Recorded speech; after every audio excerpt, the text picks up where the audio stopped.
पावन नाम तीसरा लगी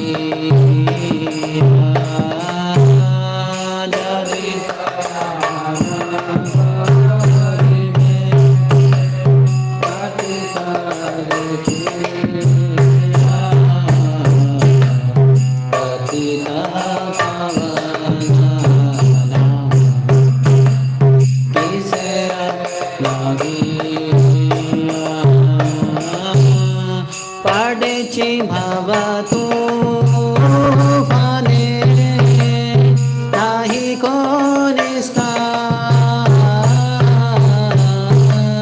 श्री चरण तरणी दाने दास कर पड़े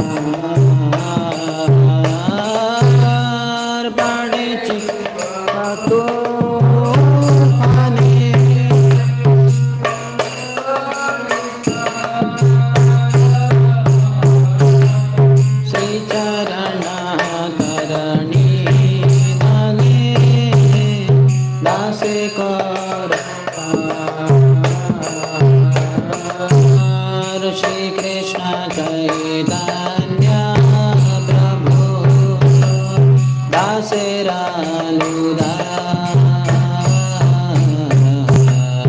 प्रार्थना करो ये सदा करता मदा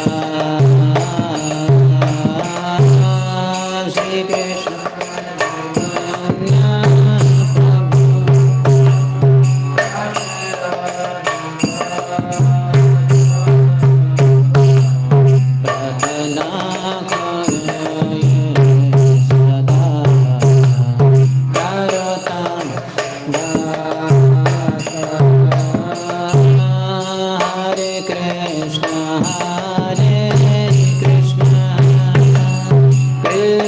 कृष्ण हरे हरे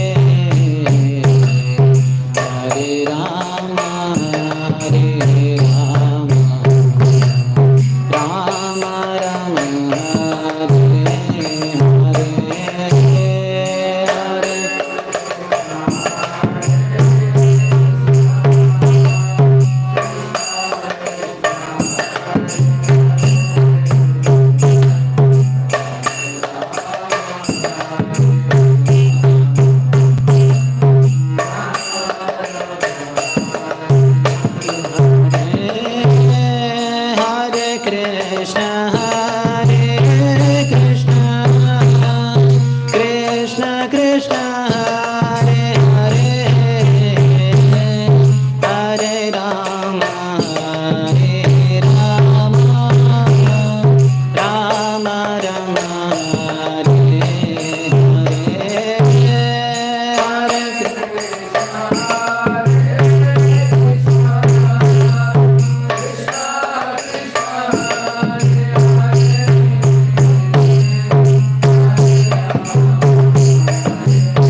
विष्णुपाद परमहंस परिव्रजकाचार्य अष्टोत्तर शत श्री श्रीमती डिवाइन ग्रेस अभय चरणारविंद भक्ति वेदांत स्वामी श्रील प्रभुपाद की। ISKCON founder acharya, BBT founder acharya, saviour of the whole world Srila Prabhupada की जय। ओम विष्णुपाद परमहंस परिव्रजकाचार्य अष्टोत्तर शत श्री श्रीमद भक्ति सिद्धांत सरस्वती गोस्वामी ठाकुर श्रील प्रभुपाद की अनंत कोटि वैष्णव वृंद की नामाचार्य श्री हरिदास ठाकुर की।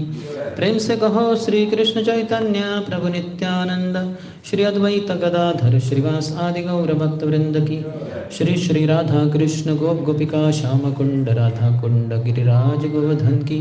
ब्रजभूमि श्री वृंदावन धाम की, मथुरापुरी धाम की, पुरुषोत्तम क्षेत्र श्री जगन्नाथपुरी धाम की, श्री नवद्वीप मायापुर धाम की, गंगा मैया की, यमुना मैया की, भक्ति देवी की, श्रीमती तुलसी महारानी की, समवेत गौर भक्त वृंद की। श्री श्री राधा वृंदावन चंद्र की, श्री श्री जगन्नाथ बलदेव सुभद्र मैया की, श्री श्री गौरनिताय की, ग्रंथराज श्री चैतन्य चरितामृत की, श्री कृष्णदास कविराज गोस्वामी की, निताय गौर प्रेमानंदे। All glories to the assembled devotees, all glories to the assembled devotees, all glories to the assembled devotees, all glories, all glories, all glories to Shri Guru and Shri Gauranga। नमः विष्णुपदाय कृष्ण पृष्ठाय भूतले श्रीमते भक्ति वेदांत स्वामिन इति नामिने। नमस्ते सरस्वती देवे गौरवाणी प्रचारिणे निर्विशेष शून्यवादी पाश्चात्य देशतारिणे। ओम ज्ञानतिमिरन्धस्य ज्ञानाञ्जनशलाकया चक्षुरोन्मिलितं येन तस्मै श्रीगुरवे नमः। श्रीचैतन्यमनोभीष्टं स्थापितं येन भूतले स्वयं रूपः कदा मह्यं ददाति स्वपदान्तिकं। वन्देऽहं श्रीगुरोः श्रीयुतपदकमलं श्रीगुरोन् वैष्णवांश्च श्रीरूपं साग्रजाता सहगणा रघुनाथान्वितं तं सजीवं साद्वैतं सावधूतं परिजनसहितं कृष्णचैतन्यदेवं श्रीराधा कृष्णपादान् सहगणा ललिता श्रीविशाखान्वितांश्च वाञ्छाकल्पतरुभ्यश्च कृपा सिन्धुभ्य एव च पतितानां पावनेभ्यो वैष्णवेभ्यो नमो नमः। जय श्री कृष्ण चैतन्य प्रभु नित्यानंद श्री अद्वैत गदाधर श्रीवास आदि गौर भक्त वृंद। हरे कृष्ण कृष्ण कृष्ण हरे हरे, हरे राम राम राम हरे हरे।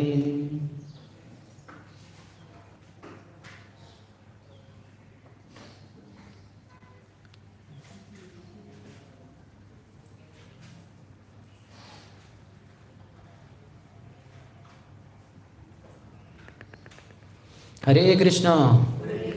सुबह की इस चैतन्य लीला के सत्र में सभी भक्तों का हार्दिक स्वागत है। कल की ही चर्चा हम आगे जारी रखेंगे। कल के सत्र में हमने देखा श्री चैतन्य महाप्रभु के बाल्यकाल की कुछ लीलाओं का वर्णन हो रहा है श्रील कृष्णदास कविराज गोस्वामी के द्वारा श्री चैतन्य चरितामृत ग्रंथ के अंतर्गत आदि लीला के 14वें अध्याय में। तो क्योंकि ये लीलाओं का विस्तार से वर्णन श्रील वृंदावन दास ठाकुर ने अपने ग्रंथ चैतन्य भागवत में किया है, तो यहाँ श्री कृष्णदास कविराज गोस्वामी थोड़ा संक्षिप्त में ही बता रहे हैं। जैसे हम देख रहे हैं कुछ लीलाओं, काफ़ी सारी लीला है, जैसे एक एक पंक्ति में बस संक्षिप्त में बता रहे हैं। जैसे कल हमने चर्चा की थी, अतिथि विप्रेर अन्न खाइल 3 बार, पाछे गुप्ते से विप्रे करिल निस्तार। जो हमने थोड़ा विस्तार से चर्चा की कैसे वो तैर्थिक ब्राह्मण जो थे तीर्थ क्षेत्र भ्रमण करते करते जाते हुए तो उनके घर में आए जगन्नाथ मिश्रा के, तो क्या क्या हुआ तो हमने विस्तार से देखा। तो वो विस्तार कहाँ से देखा हमने? श्री चैतन्य भागवत ग्रंथ वृंदावन दास ठाकुर, वहाँ से देखा। यहाँ वो वर्णन एक ही लाइन में एक ही श्लोक में अंत कर दी लीला उन्होंने, क्योंकि ये सब लीलाओं का वर्णन हो चुका है पहले ही। तो वो उचित नहीं है जब किसी सीनियर डिवोटी ने कुछ प्रवचन दिया है या विस्तार से कुछ बताया है तो हमें उसके ऊपर ही अगर हम बताने जाते हैं तो उसको मर्यादा व्यतिक्रमण कहते हैं। मर्यादा को लांघना वो उचित नहीं है, यानी हमें अहंकार ज़्यादा है, हम अपने ही अहंकार का यानी अपनी विद्वत्ता का प्रदर्शन कर रहे हैं, तो वो उचित नहीं है। तो ज़रूरत नहीं है, क्या ज़रूरत है, वो किया ना उन्होंने अच्छे से वर्णन वृंदावन दास ठाकुर ने, तो इसलिए उनका ग्रंथ पढ़िए, ऐसे इनका कहना है कृष्णदास कविराज गोस्वामी का। लेकिन फिर भी क्योंकि अभी ये ग्रंथ ही है चैतन्य महाप्रभु के ऊपर, तो चैतन्य महाप्रभु की लीलाओं का थोड़ा तो संक्षिप्त में वर्णन होना चाहिए, विशेषकर आदि लीला, मध्य लीला, अंत्य लीला। तो बाल्यकाल में भी कुछ लीलाएँ की है महाप्रभु ने, बहुत सारी लीलाएँ की है, तो हालांकि उधर विस्तार से वर्णन है, लेकिन फिर भी यहाँ थोड़ा तो कुछ तो, नहीं तो लोग बोलेंगे इन्होंने, ये बालक ने कुछ बचपन में कुछ लीला की कि नहीं भगवान ने, ऐसे लोगों को संभ्रम हो जाएगा। तो इसलिए बाल्यकाल की जो लीलाएँ वहाँ विस्तार से वर्णन की गई है चैतन्य भागवत में, यहाँ संक्षिप्त में बस थोड़ा सा बता रहे वो। तो आगे वो एक जो हम 10 संस्कार देख रहे थे कल, तो उसमें से हमने कुछ 6 याद किए थे, तो उसमें से एक और है उपनयन संस्कार, वो भी एक संस्कार है। यानी कल क्योंकि काफ़ी सारे भक्तों की ब्राह्मण दीक्षा हो गई, तो मुझे थोड़ा उनको देख के आज सुबह याद आ गया कि वो तो हम भूल ही गए कि उपनयन संस्कार बहुत महत्वपूर्ण है। तो यानी गुरु के द्वारा जनेऊ दिया जाता है और फिर उसके अंतर्गत भक्त फिर ब्राह्मण दीक्षित होने के कारण फिर वो कर सकते हैं गायत्री मंत्रों का जाप इत्यादि। तो एक ग्रंथ है, अभी मुझे याद नहीं आ रहा कौन सा पुराण है, लेकिन यहाँ सुमंत जो बोल रहे हैं गर्भाधान संस्कार, पुंसवन संस्कार, सीमंतोन्नयन संस्कार, जात कर्म, एक जात कर्म भी संस्कार है जो बच्चे का नाल से संबंधित तो तोड़ा जाता है माँ के गर्भ से बाहर आने के बाद, नामकरण, अन्नप्राशन, चूड़ा कर्म, उसके बाल भी मुंडाए जाते हैं तो चूड़ा कर्म, उपनयन संस्कार होता है, गुरु उनको गायत्री मंत्र देंगे, 4 प्रकार के वेदव्रत, वेद स्नान, विवाह यज्ञ, विवाह संस्कार, 5 महायज्ञ जिनसे देवता, पितरों, मनुष्य, भूत और ब्रह्म की तृप्ति होती है, 7 पाक यज्ञ संस्था, अष्टकाद्वय पार्वण एक संस्कार है, श्रावणी, आग्रहायणी, चैत्री जिसको शूलगौ कहते हैं, तथा आश्वयुजी, फिर 7 वीर्यज्ञ संस्था, अग्न्याधान एक संस्कार है, अग्निहोत्र, दर्श पौर्णमास, चातुर्मास्य, निरूढ़, पशुबंध, सौत्रमणि और 7 सोम संस्था, अग्निष्टोम, अंत्यग्निष्टोम, उक्थ्य, षोडशी, वाजपेय, अतिरात्र और आप्तोर्याम, ये 40 ब्राह्मण के संस्कार है। तो इनके साथ ही ब्राह्मण के 8 आत्मगुण भी अवश्य होने चाहिए। तो ऐसे शास्त्रों में बताया गया है कि कैसे कैसे संस्कार होते हैं एक व्यक्ति के लिए। तो ये संस्कार हमारे लिए बहुत ही महत्वपूर्ण होते हैं। तो महाप्रभु के बारे में बताया गया था, उनका नामकरण संस्कार किया। तो आगे हम कथा जारी रखेंगे। तो कथा यानी यहाँ थोड़ा सा सब पूरा कथा जारी नहीं हो रही है श्रृंखला, या थोड़ा संक्षिप्त में बताया जाए, थोड़ा थोड़ा एक एक लीला है। आगे कहते हैं, चोरे लैया गेला प्रभु के बाहिरे पाइया, तारस कंधे चढ़ियाइला तारे तुलाइया। तो एक बार ऐसे हुआ कि जैसे कृष्ण की लीला है, कृष्ण जब 1 साल के हुए तो उनकी इच्छा हुई कि ये जो मेरा वृंदावन है इसको तो मैं माँ के गोद में, यशोदा के गोद में जब रहता हूँ तो ऐसे देख पा रहा हूँ जहाँ वो नंद भवन के बाहर लेके आती है आंगन में इत्यादि, और नंद भवन के ऊपर बड़ा ऐसा टावर था तो उसके ऊपर यशोदा माई जाती ही होगी, तो वहाँ से उनको थोड़ा दिख रहा है वृंदावन, लेकिन पूरा ऊपर से वृंदावन देख नहीं पा रहे, टॉप व्यू कहते हैं उसको, ऊपर से। तो वो देखने की इच्छा रही कृष्ण की। तो भगवान की जो इच्छा होती है उसके अनुसार लीला शक्ति बहुत कुछ कार्य करवा देती है। तो रावण, ये कंस के मन में हुआ कि थे कि पुतना को तो मार दिया इस बालक ने और शक्तासुर को भी मार डाला, तो अभी मैं तृणावर्त को भेजता हूँ, ये बहुत शक्तिशाली राक्षस है।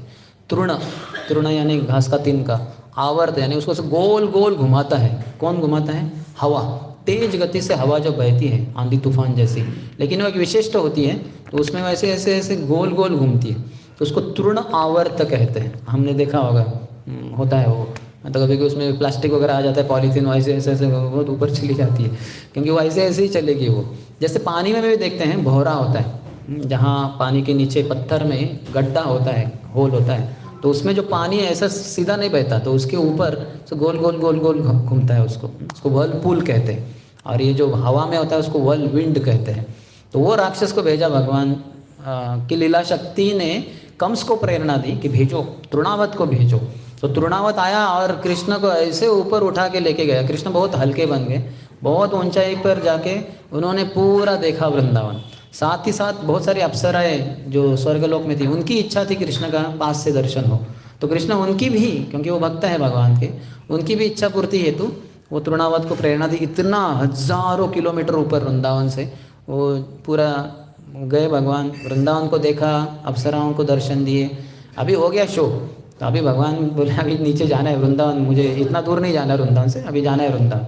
तो इतना भारी हो गए, वो बेचारे को जम ही नहीं रहा था।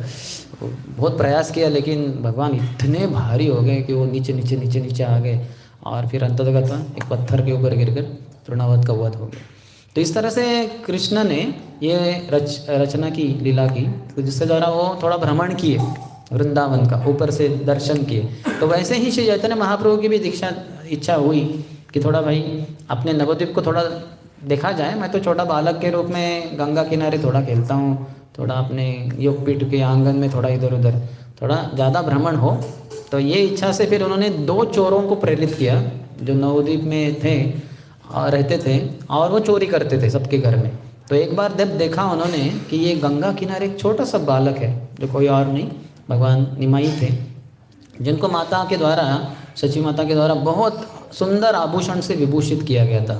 सोने के गहने थे वो, सोने के चांदी के इतने सारे गहने। छोटा सा बालक है, अगर इसको हम उठा ले, अपहरण कर ले और ये सब गहने चुरा ले तो जीवन भर चोरी करने की ज़रूरत ही नहीं पड़ेगी, एक बड़ा हाथ साफ कर लेते हैं। ये सोचकर उन्होंने निमाई के पास गए और बोले, निमाई हे बालक, तुम चिंता मत करो, आपको हम घर लेके जाएंगे। जैसे ये बालक खो गया है, बहुत भीड़ भाड़ थी उधर, लेकिन किसी को पता नहीं है निमाई कौन है, ये भगवान की लीला है।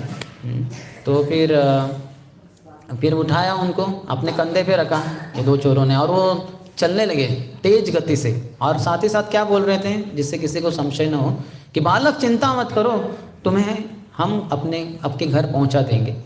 और चलते जा रहे। ये तो घर नहीं लेके जा रहे, वो कहाँ लेके जा रहे थे, उनके घर, उनका जो एक रहस्यमय स्थान था वहाँ लेके जाएंगे और फिर इसके सब गहने चुरा लेंगे, बालक को छोड़ देंगे, बहुत अच्छा हो जाएगा।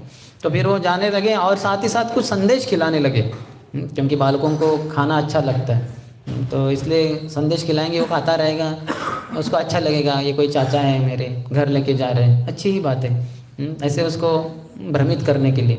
और जा रहे घूम रहे हैं, पूरा तेज गति से जा रहे हैं और निमाई पूरा अच्छे से देख रहे नवद्वीप को। अच्छा, उनको दर्शन हुआ। फिर अभी बोले अभी बहुत हो गया, अभी अपने घर भी पहुँचना है।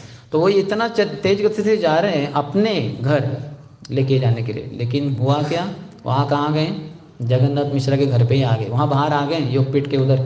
और उन्होंने बालक को नीचे रखा और देखा ये क्या है, ये तो अपना स्थान नहीं है, ये तो किसी और का स्थान है। और तुरंत निमाई दौड़ के अंदर, घर के अंदर चले गए।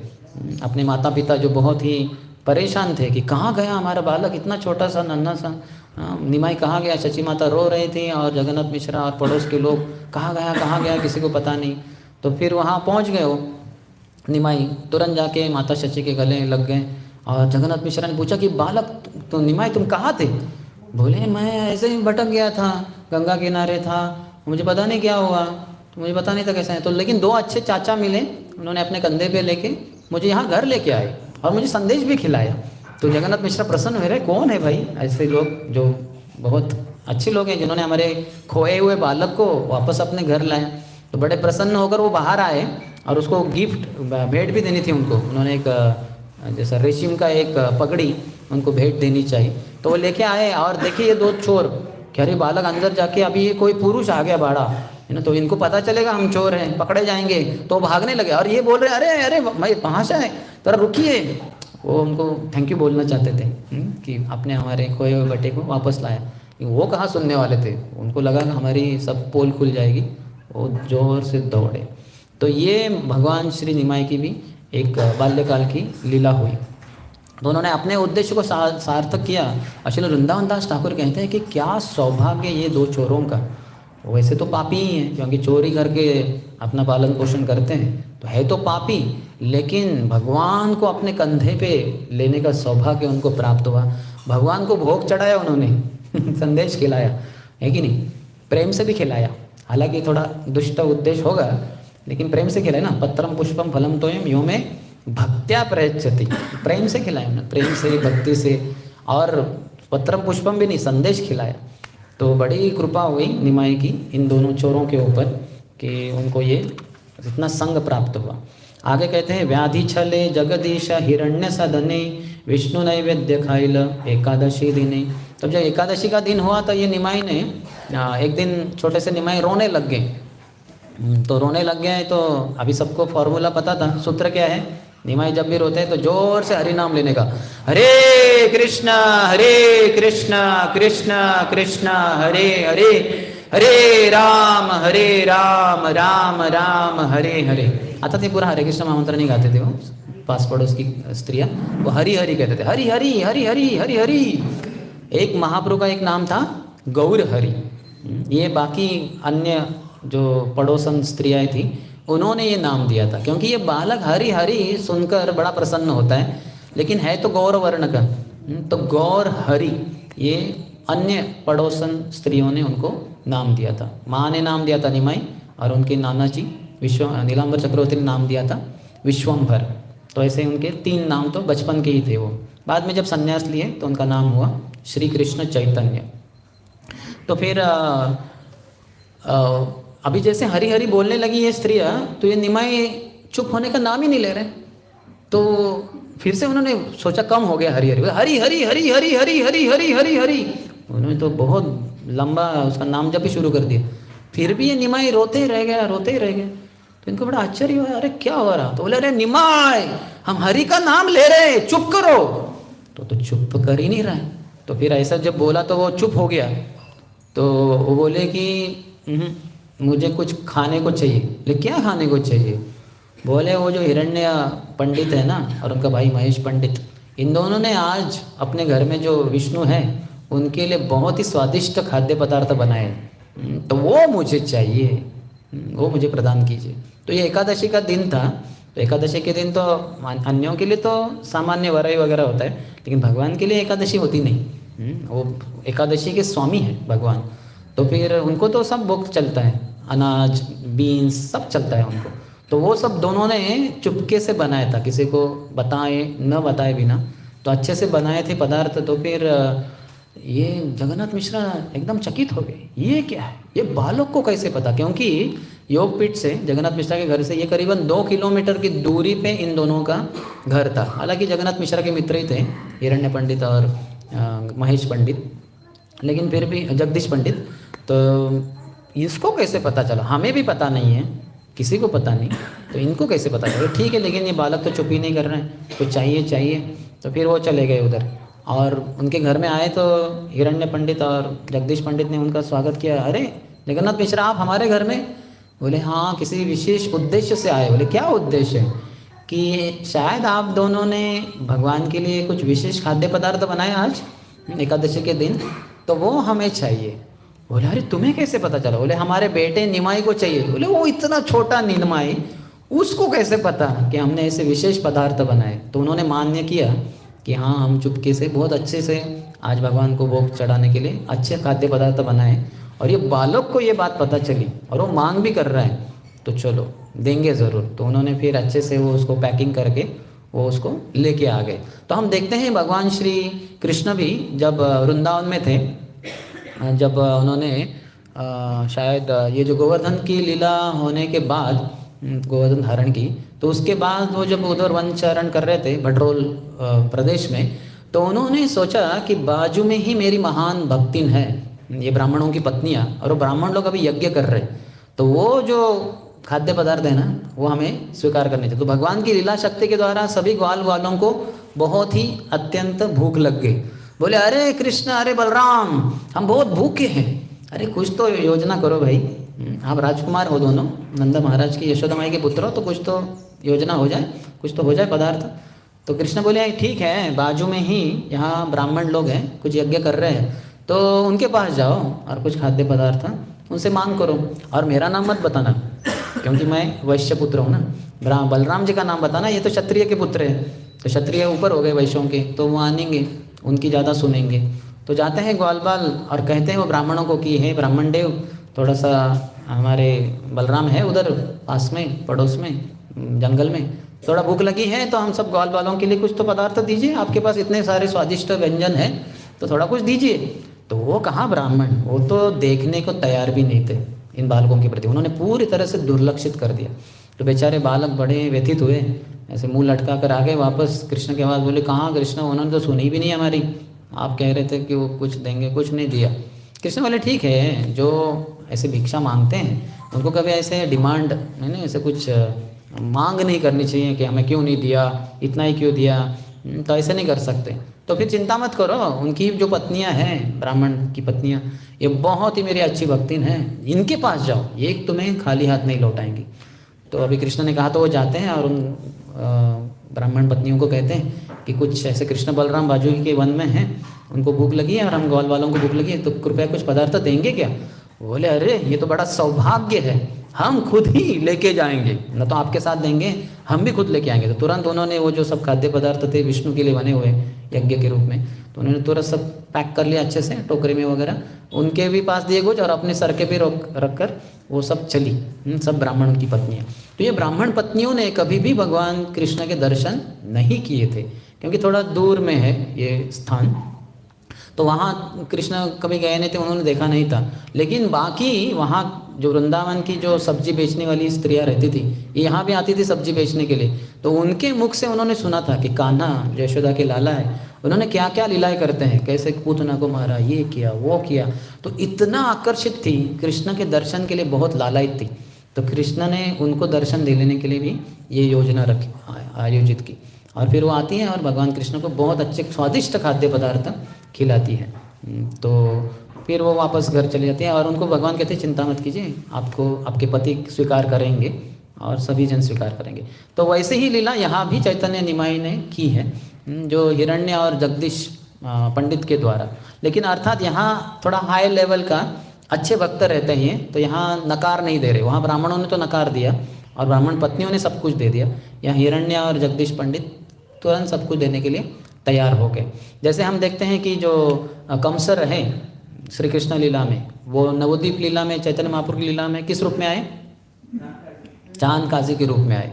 हाँ, तो देखते हैं कि कंस को तो भगवान को मारना ही पड़ा, लेकिन चांद काजी को मारा नहीं, वो स्वीकार किए, महाप्रभु के साथ थोड़ा वार्तालाप किए और फिर उसके बाद उन्होंने महाप्रभु के वचनों को स्वीकार किए। यहाँ तक कि जो संकीर्तन निकला उसके बाद महाप्रभु तो बड़ा असहकार का जैसे आंदोलन, वो संकीर्तन लेके गए थे, लाखों लोग सम्मिलित हुए थे मशालों के साथ, और उसके बगीचे को तहस नहस कर दिया था। उसके साथ वार्तालाप होने के बाद अभी जो संकीर्तन निकला शांतिमय था, क्योंकि अभी काजी ने ऐलान कर दिया, मैं तो क्या, मेरे पीढ़ी में आने वाले सभी लोग आज से नवद्वीप में होने वाले संकीर्तन को कभी बाधा नहीं डालेंगे। हरि वो सब बड़े प्रसन्न हो गए, उन्होंने ऐलान ही कर दिया, यानी पीढ़ियों के लिए। तो हम देखते पूरे भारत में कभी कभी हिंदू मुस्लिम के बीच में दंगे होते, लेकिन नवद्वीप के उस भाग में कभी नहीं होते, क्योंकि उन्होंने, चांद काजी ने बहुत पहले ही ऐलान कर दिया था, मेरी पीढ़ी में आने वाला कोई भी सदस्य संकीर्तन को कभी भी रोकेगा टोकेगा नहीं। तो अर्थात वो संकीर्तन जो निकला उसके बाद शांतिमय, तो उसमें चांद काजी भी सम्मिलित हुए, वो भी चलने लगे, वो भी हरिनाम गाने लगे। तो महाप्रभु ने फिर, क्योंकि बाकी लोग समझ पाए ना पाए, उनको बाद में घर में वापस लौटा दिया और फिर चैतन्य महाप्रभु श्रीधर आंगन में, श्रीधर कोलावेचा के घर में जाते हैं। तो हम देखते हैं कि चांद काजी को मारा नहीं चैतन्य महाप्रभु ने, क्योंकि ये जो भगवान श्री चैतन्य महाप्रभु का आविर्भाव हुआ है, ये दुष्टों को मारने के लिए नहीं हुआ, लेकिन दुष्टों के हृदय में जो दुष्ट प्रवृत्ति है उसका अंत करने के लिए हुआ है। तो इसलिए हम देखते हैं कि चांद काजी हालांकि है तो वही कंस है, लेकिन उसको मारे नहीं भगवान, उसके दुष्ट जो विचार है उसको बदल डाले। तो ये लीला भी भगवान ने की जब वो छोटे बालक के रूप में थे। शिशु सब लय पाड़ा पड़ सिर घरे, चुरी करी द्रव्य खाय मारे बालके रे। तो जब वो छोटे बालक ही थे तो पड़ोसियों के घर में जाते थे, श्री छोटे से निमाई अपने छोटे छोटे मित्रों को लेकर, छोटे छोटे बालक थे सबको लेके जाते थे और वहाँ से चोरी करते थे, खाद्य पदार्थ वगैरह खा लेते थे, चोरी करके वहाँ से भाग जाते थे। तो हम देखते कृष्ण भी बहुत प्रसिद्ध थे, वृंदावन के सबसे बड़े चोर। वृंदावन के क्या, पूरे संसार में सबसे बड़े चोर भगवान ही है। क्योंकि आप सब कुछ चोरी कर सकते हैं, किसी के हृदय को चोरी नहीं कर सकते, लेकिन ये विशेष चोर है, ये सबके हृदय को ही चोरी कर लेते हैं। ये ताकत किसी भी चोर में नहीं है। आज तक ऐसा चोर पैदा नहीं हुआ, न हुआ है, हुआ था, न हुआ है, न कभी होगा। वो मात्र एक कृष्ण भगवान ही है जो सबके हृदय को चोरी कर सकते। हृदयस्य चौरम, ये बड़ी शक्ति है। तो जैसे कृष्ण चोरी करते थे अपने जो गोप बाल है, गोप गण है, गोपियों के घर में जाके चोरी करते थे। विशेषतः मक्खन बहुत उनको अच्छा लगता था, मक्खन दही वगैरह चोरी करते थे। तो वैसे हैं ये शिशु निमाय भी सभी बाजुओं के घर में जाते थे और बहुत सारी चोरी करते थे। रात में जाते थे ऐसे बैल का रूप लेके वगैरह, दो बालक एक आगे एक पीछे, और वो ऐसा कपड़ा डालते थे और वो जाते थे ऐसे जंगल में, वो वन में। और विशेषतः वहाँ जो केले के पेड़ वगैरह रहते थे तो केले वगैरह चोरी करते थे और भाग जाते थे वहाँ से। और कुछ लोग जो घर में है और वो चोरी पकड़ी जाएगी, वो चिल्लाते थे ये क्या है, कौन है ये बालक, कौन चोरी कर रहा है। तो क्या कहते थे, आगे से बाहर से उनके घर को लैच कर देते थे, क्या कहते हैं उसको, कड़ी लगा देते थे उसको, तो वो ये सुबह की बात है तो वो लोग चिल्लाते थे अरे मुझे जाना है, शौच क्रिया के लिए जाना है। तो उन दिनों में तो टॉयलेट अंदर नहीं रहते थे, तो बाहर रहते थे। तो और मुझे जाना है, जोर से लगी है, तो ये बालक वहाँ से भाग जाते थे। तो ऐसे बहुत सारी शिकायतें फिर जगन्नाथ मिश्रा के पास भी आते थे। जैसे गोपगण गोपियाँ नंद महाराज के पास या यशोदा माई के पास जैसे शिकायतें करते थी, तो ऐसे इनके पास भी, जगन्नाथ मिश्रा और सची माता के पास भी ये सब शिकायतें आती थी। शिशु शब सची स्थाने कैले निवेदन, सुनी सची पुत्र के छो दिला उलाहन। तो ये जो ग्वाल बाल थे इन्होंने भी कंप्लेन की निमाय के बारे में कि ये बहुत ही शरारती लड़का है, नटखट है, बहुत कुछ करता रहता है और चोरी भी करता है दूसरों के घर में। तो फिर माँ ने उनको थोड़ा सा डांटा। जैसे हम कल चर्चा की ब्रह्मांड घाट में, एक बार सभी बालकों ने कृष्ण के बारे में शिकायत की कि ये कृष्ण ने आज मिट्टी खाई है, यशोदा माई है मिट्टी खाई है। तो फिर कान्हा को बोला, हे कान्हा तूने मिट्टी खाई? बोली नहीं माँ, मैं क्यों मिट्टी खाऊंगा, तुम मुझे अच्छा सा खिला रही हो ना। बोले नहीं झूठ मत बोल, तूने मिट्टी खाई? बोले नहीं मैं मिट्टी नहीं खाई हूँ। तो बोले नहीं बलराम जी भी कह रहे हैं तुम्हारे बड़े भाई। बोले नहीं आज तो वो भी बाकी ग्वाल वालों के साथ हो गए हैं, तो मेरे वो विरोध में है, तो मेरी शिकायत कर रहे हैं, लेकिन मैंने मिट्टी नहीं खाई। बोले अच्छा मिट्टी नहीं खाई तो मुँह खोल। तो बोले ठीक है मुँह खोलता हूँ। तो मुँह खोल दिया और फिर माता यशोदा ने उनके मुँह में क्या देखा, दांत और जिह्वा नहीं देखी, तो उसके अलावा उन्होंने सब ब्रह्मांड देखा। कितने सारे पर्वत, नदियाँ, समुंदर, पेड़, पंछी, जानवर, पूरे ब्रह्मांड का दर्शन किया। यहाँ तक कि उसके अंतर्गत वृंदावन में यशोदा माई, और यशोदा माई मुँह की कृष्ण के मुँह में ताक के देख रही है, वो भी दिखा। ये बहुत विशेष है ना, ये हम नहीं देख सकते, लेकिन वो भी दर्शन किया। तो वो तो बड़ी चकरा गई कि ये क्या है, मैं क्या सोच रही हूँ कि ये छोटा सा नन्हा बालक है, ये तो परम स्वामी लग रहा है, संसार के स्वामी लग रहे हैं। मैं अपने भ्रम में सोच रही हूँ कि मैं नंद महाराज की पत्नी हूँ, रानी हूँ, वृंदावन की व्रजेश्वरी है, व्रज की वो रानी है वो, और कृष्ण मेरे छोटे बालक हैं, ये सब तो भ्रम है शायद। तो ऐसे वो सोचने लग गए कि मेरा बालक ही साक्षात भगवान ही है। तो भगवान को अच्छा नहीं लगा कि ऐसे कैसे माँ वो वात्सल्य रस से थोड़ा दास्य रस में जा रही है। तो भगवान ने फिर से योग माया के द्वारा उनकी जो सोच है उसको ढक दिया। फिर वो सोचने लगी ये तो मेरा कान्हा ही है, मेरे बिना कैसे जी पाएगा। तो उन्होंने दूध पिलाया उनको। तो ऐसे ही लीलाएं चैतन्य महाप्रभु की भी हैं। तो चैतन्य महाप्रभु की लीला और कृष्ण की लीलाएं काफ़ी मिलती जुलती है अर्थात, लेकिन फिर भी यूनिक ही है, एकमेवा द्वितीय ही है। तो माता ने उनको डांटा, केने चोरी कर केने मारह शिशुरे, केने पर घरे जाह कि बना ही घरे। तो माता ने कहा अरे क्यों तू चोरी करता है दूसरों के घर में अलग अलग चीज़ों की, और क्यों तुम बच्चों को मारते रहते हो, तो ये अच्छा नहीं है। केने पर घर जहाँ, क्यों दूसरों के घर में जाते हो, कि बा नहीं घरे, अपने घर में क्या कमी है, क्या कमी है, सब कुछ तो दे रहे ना तुझे, तो क्यों जा रहे। तो अभी भगवान तो रिलेशनशिप उनका सबसे संबंध है, सभी उनके ही बालक हैं, हम सब भगवान के ही पुत्र हैं। तो भगवान थोड़े ना अपने घर में ही रहे कि सिर्फ माता पिता को ही आनंद देने के लिए प्रकट हुए थे, वो तो सबके लिए ही व्रज जन रंजन, व्रज के सभी जनों का रंजन, मनोरंजन करने के लिए प्रकट हुए थे। तो थोड़े ना घर में ही वो सीमित रहेंगे, तो तुरंत बाहर जाएंगे, चोरी करेंगे। फिर चोरी करने से थोड़ा रस का भी आदान प्रदान होता है, लेकिन वो व्यक्ति चिल्लाता है ये क्या है। हम देखते हैं कि जब वो चोरी करते थे कृष्ण और बाद में उनकी शिकायत करते थे कृष्ण के बारे में, ये सब ग्वाल बाल गोपगण नंद महाराज को वगैरह, या यशोदा माई को गोपियाँ करती थी, तो यशोदा माई कहती है फिर ठीक है मैं कान्हा को अपने घर में ही बांध के रखती हूँ, कैसे जाएगा फिर तुम्हारे घर, आएगा ही नहीं तुम्हारे घर। नहीं नहीं नहीं, अरे यशोदा माई ये तो बड़ा संकट हो जाएगा, समस्या हो जाएगी। अरे वो हमारे घर में नहीं आएगा और हमारे मक्खन को नहीं चोरी करेगा, तो हमारे मक्खन करने का मतलब ही क्या हुआ। बोले अरे पहले तो तुम शिकायत करती हो कि मेरा कान्हा आके तुम्हारे घर में चोरी करता है, और बाद में बोलती हो कि अगर मक्खन नहीं खाएगा हमारे घर में चोरी नहीं करेगा, तो किस काम का वो मक्खन। ये भी क्या तुम उल्टी सीधी बातें कर रहे हो। तो देखिए हम भी कितना रस है इसमें, बहुत रस है। तो इसमें आनंद होता है, जो आदान प्रदान होता है व्यक्तियों में। इतना मेहनत करके गोपियाँ जो मक्खन निकालती थी, तो उसका एकमात्र उद्देश्य होता था कि कृष्णा आके उसको चोरी करके खा जाए। अगर वो ऐसे ही जाके खाते थे और उनके घर में वो बुलाते थे उनको कि आइए बैठिए खाइए, तो फिर उसमें उतना रस नहीं है।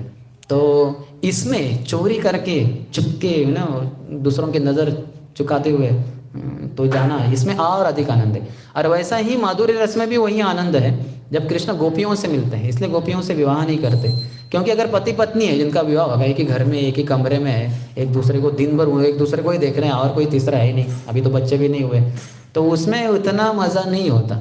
उसका मुंह देखो, ये उसका मुंह देखे, पति पत्नी को देखेगा, पत्नी है कुछ मज़ा होगा, जो गृहस्थ हैं जानते होंगे, लेकिन उतना मज़ा नहीं है जितना कि जब विवाह नहीं हुआ है और संसार को विरोध है कि भाई तुम्हारा विवाह नहीं हुआ है, तुम लड़के हो, लड़की के तरफ वो लड़की के पीछे क्यों जा रहे हो, और तुम लड़की हो वो लड़के के पीछे क्यों जा रहे हो, छुप छुप के क्यों मिलते हो, ये अच्छा नहीं है। तो फिर सबकी नज़र चुकाते हुए कहीं तो मिलना है, और बातें करते समय भी थोड़ा उसमें देखना इधर उधर की कोई देख तो नहीं रहा है, समस्या हो जाएगी।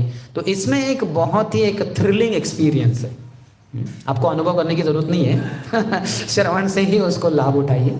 तो लेकिन श्रवण में भी बहुत आनंद है उसमें, और हम तो ब्रह्मचारी है तो हमारा तो सवाल ही नहीं उठता, लेकिन हम देख सकते हैं कि इसलिए कृष्ण का जो ये माधुर्य रस है उसमें ही परकीय रस है, ये सर्वोत्कृष्ट है। स्वकीय जो उनकी 16,108 पत्नियाँ, तो वो तो उनके घर में ही रहते थे, हर पत्नी के साथ है वो, रुक्मिणी का चेहरा देख रहे हैं, उसमें भी है आनंद अर्थात, लेकिन और अधिक आनंद परकीय रस में है, गोपियों के साथ मिलना छुप छुप के अलग अलग कुंजों में वगैरह। तो इसलिए भगवान कृष्ण वैसी लीलाएँ करते हैं।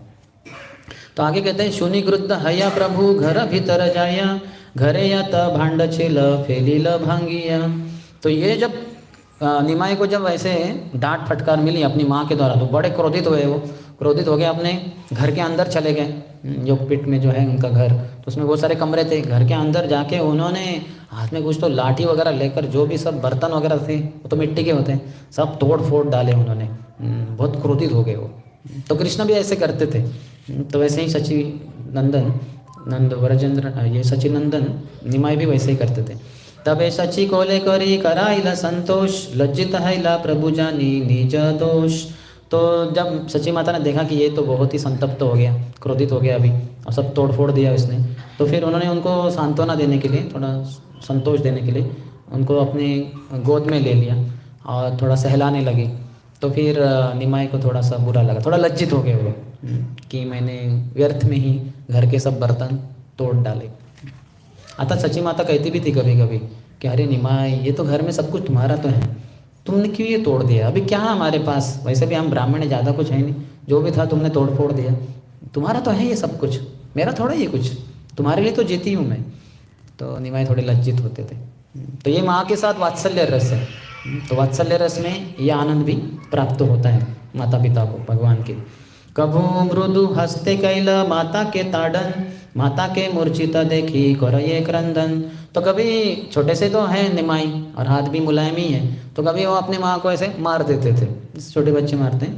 तो भगवान की लीला मानव सदृश होती है, तो मारते थे ऐसे। तो माता भी जानबूझकर मूर्छित होकर जमीन पे गिरने का ढोंग करती थी, ऐसे वो गिर जाती थी नीचे। तो नीचे जब गिर जाती थी तो ये निमाई बड़े व्यथित होते थे, क्या हुआ, माँ तो हिल नहीं रही है। उनको भी ऐसा मृत्यु करके कुछ चीज़ पता नहीं है, लेकिन थोड़ा अंदाज आ रहा है कि ये तो कुछ बोल ही नहीं रही है और एकदम ऐसे पड़ी हुई है निचेष्ट, ये क्या है, क्या हुआ। तो रोने लग जाते थे निमाई। तो बाजू की जो स्त्रियाँ होती थी वो जो देख निमाई ऐसे नहीं होगा, तुझे कुछ करना होगा, तभी ये तुम्हारी माँ जैसे जीवित हो जाएगी, फिर से वो कार्य करने लग जाएगी। तो क्या करना है? तो कह रहे हैं नारी गण कहे नारी केल देह आनी तबे सुस्थ हईबे न तुम्हारा जननी। तुम अगर नारियल लेके आओगे अपनी माँ के लिए तभी वो ठीक हो जाएगी। जैसे बच्चों को प्रलोभन दिया जाता है, कुछ तो उनको ट्रिक बताई जाती है, तो तुम कुछ नारियल लेके आ जाओ, यानी एक नारियल लेके आ जाओ। तो बाहिरे जाया आनी लेना दुई नारिकेल देखिया अपूर्व हैल विस्मित सकल।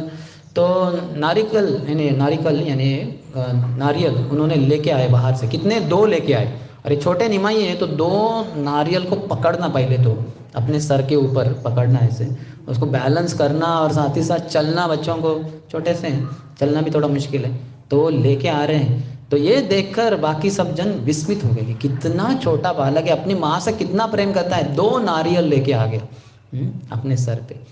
और फिर वो देते हैं। तो हम देखते हैं कि जैसे कभी नंद महाराज भी देखते थे अपने कान्हा को, बोले कान्हा मेरे पादुकाएं लेके आ जाओ। तो कान्हा इतने छोटे से है, छोटे से बालक, तो जाते थे। नंद महाराज बड़े हैं, अतः राजा भी हैं, शरीर भी थोड़ा स्ट्रांग रहेगा, उनकी पादुकाएं बहुत बड़ी हैं, लकड़ी की हैं, लेकिन छोटे बालकों के लिए लकड़ी की भी बड़ी पादुकाएं थोड़ी भारी ही रहती है। तो वो उसको उठाते थे छोटे कृष्ण, और नंद महाराज की पादुका अपने सर पे रखते थे। जो भी आदरणीय व्यक्ति होते हैं तो उनके लिए हम सम्मानीय, उनके सबसे नीचे पाँव के जो चप्पल है उनको सर पे भी रखने के लिए तैयार होना चाहिए। जैसे भरत महाराज ने राम जी की पादुकाओं को अपने सर पे रख कर चित्रकूट से लेके अयोध्या तक चल के आए थे वो। तो इस तरह से कृष्ण फिर लेखते थे और डगमगाते थे, वो नीचे ऐसे गिर रहे हैं वगैरह। एक तो बच्चों को चलना नहीं आता और उसके ऊपर ये भारी नंद महाराज की पादुका है, तो फिर वो कैसे चले, लेकिन जाते थे। और जैसे नंद महाराज देखते थे इतना प्रेम उमड़ आता था उनके हृदय में कि मेरा छोटा सा कान्हा कितना प्रेम करता है मुझसे। और फिर पादुका रहेगी बाजू में, वो कान्हा को ही गले लगाते थे, उसको चुंबन करते थे कि कान्हा तो कितना प्रेम करता है मुझसे। तो ये वात्सल्य रस में प्रेम का आदान प्रदान होता है भगवान का अपने माता पिता के साथ। तो ऐसे यहाँ भी उन्होंने 2 नारियल लेके आए अपनी माँ सची माता के लिए। कबू शिशु संगे स्नान करीला गंगाते कन्यागण आइला तहाँ देवता पूछिते। तो कभी अपने मित्रों के साथ ये निमाई जाते थे गंगा के किनारे स्नान करने के लिए। तो वहाँ कुछ कन्याएं आती थी, कुंवारियाँ, देवताओं की पूजा करने के लिए। तो उसमें उद्देश्य क्या रहता है, ये कन्याएं क्यों पूजा करती है देवताओं की? एक ही उद्देश्य रहता है कि अच्छा पति प्राप्त हो, बाद में जाके जब भी कभी विवाह हो तो पति अच्छा मिले। ये लड़कियों की आदत होती है, अर्थात ये वैदिक लड़कियां हैं, बालिकाएं। आज की तो बालिकाएं क्या, वो तो जवान लड़कियां होने के बाद भी विवाह का नामो निशान नहीं। 32 साल की हो गई, 33, तो पढ़ते ही जाती है। क्या पढ़ाई में उनको रस मिलता है पता नहीं। अर्थात निमाई पंडित विद्या रस में बहुत आनंद लूटते थे, लेकिन हम थोड़े ना वैसे। लेकिन आज समाज में इतना अज्ञान है, तो और या फिर पैसे कमाना। बहुत सारी लड़कियाँ सॉफ्टवेयर इंजीनियर बन के पैसे के पीछे पागल हो जाती है और घूमती रहती है। हज़ारों लाखों जवान लड़के लड़कियाँ अब जाएंगे बेंगलोर में, वाइट फील्ड एरिया है, हैदराबाद में जाएंगे, हाईटेक सिटी है माधापुर। मैं जाता हूँ उधर तो आंखों में आंसू आ जाते हैं, एटलीस्ट हृदय में तो आंसू आ ही जाते हैं। कितना पागल हो गए लोग, क्या पढ़ाए हो इंजीनियरिंग और सॉफ्टवेयर, हृदय तो हार्ड ही हो जाता है उससे। पैसा पैसा पैसा पैसा के पीछे पागल हो गई दुनिया। तो यहाँ आती हैं वो लड़कियाँ, गंगा स्नान करी पूजा करी ते लागिला। गंगा में स्नान करने के बाद वो पूजा के लिए लग जाती थी, पूजा की सामग्री वगैरह है देवताओं की। कन्यागण मध्य प्रभु आसिया वसीला। तो छोटे से निमाय आते थे, उनके बीच में आके बैठ जाते थे वो लड़कियों के बीच में। कन्या रे कहे आमा पूजा आमी दीबवर। वो कन्याओं को आदेश ही दे दिया अभी, हाँ तुम मेरी पूजा करो, मैं तुम्हें वरदान दूंगा। गंगा दुर्गा दासी मोर महेश किंकर। ये गंगा और ये जो दुर्गा है ना, तुम अभी गंगा में स्नान करके आई, अभी दुर्गा की पूजा कर रही हो, ये तो दोनों मेरी दासियाँ हैं। और जो शिव जी भी है दुर्गा के पति, वो भी कौन है? वो मेरे दास है, वो मेरे ही नौकर चाकर है। सोचिए अगर कोई ऐसा छोटा बालक बोलेगा किसी बड़े व्यक्तियों को, ये लड़कियाँ थोड़ी बड़ी है तो उनको पता है कौन क्या होता है, देवता क्या होते हैं, तो बड़े आश्चर्यचकित हो गए, ये क्या बोल रहा है। आपनी चंदन परी परे न फूलमाला, नैवेद्य काढ़िया खान संदेश चालकला। तो वो लड़कियों को तो पहले आदेश दे दिया, तो अभी वो तो थोड़ा ही ना करेंगे, उनकी थोड़ी पूजा करेंगे वो इतना सुनने के बाद, तो वो नहीं कर रही। तो क्या करते थे निमाई, खुद ही वो चंदन लेते थे और अपने शरीर को लगा देते थे, और जो भी मालाएं बनाई उन्होंने देव दुर्गा के लिए वगैरह, वो लेके अपने गले में डाल देते थे। और जो नैवेद्य लाया है चढ़ाने के लिए, वो खुद ही वो खा जाते थे, संदेश और फिर चाल यानी चावल जैसे राइस, और कला, और ये क्या कहते बनानास, केले, ये सब खाने शुरू कर देते थे वो बिंदास एकदम, कुछ उनको ये नहीं। क्रोधे कन्यागण कहे सुन है निमाई, तो क्रोधित हो जाती थी कन्यागण, देश निमाई ग्राम संबंधे हो तुम ही आमा सबर भाई। अरे ग्राम जो गांव के जो संबंध है उसमें तुम मेरे भाई, हमारे भाई के समान है, छोटे भाई के समान या हमारे उम्र के, क्योंकि शची माता हमारी चाची के समान है, तो तुम हमारे भाई के समान हो। आमा सभाकार पक्षे इहा करिते न जुआए, नालह देवता सज्ज न कर अन्याय। अरे हम सबके साथ ऐसा व्यवहार तुम्हें शोभा नहीं देता, तो ऐसा मत करो, ये सब देवताओं की जो सामग्री है तुम मत उसको ले लो, और ऐसा अन्याय मत करो हमारे साथ।